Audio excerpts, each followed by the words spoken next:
Okay, I did wind up, you can see the coals are going, I did wind up using the fuses just to keep the lump because it tended to fall apart. So, push that box in and slam that shut.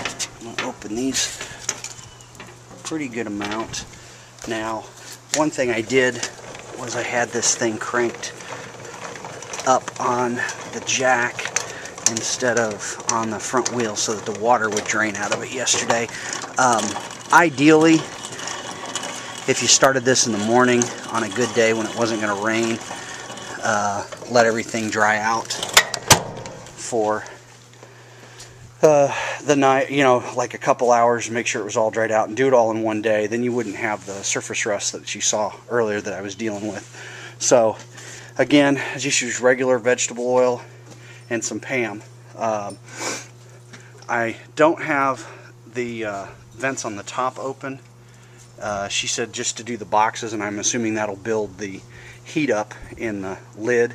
And the inside of the lid is actually painted, so when it's flipped up you don't have to worry about seasoning it. It's not exposed metal.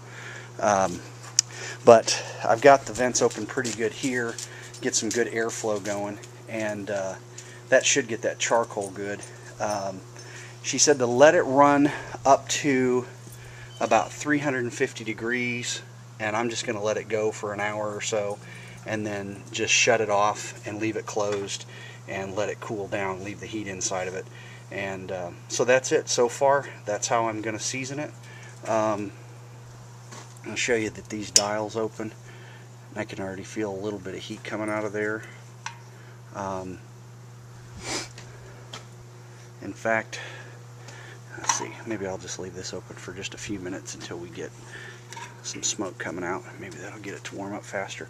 But that's it. Make sure you don't leave anything on that table, because it does get up to a couple hundred degrees. You know, that's your warming table. You can set a pan. You can see how I've got the vents. I'm going to go ahead and just actually crank them all the way. And that's it. When I am done, I'll show you what it looks like on the inside. So, be about an hour or so.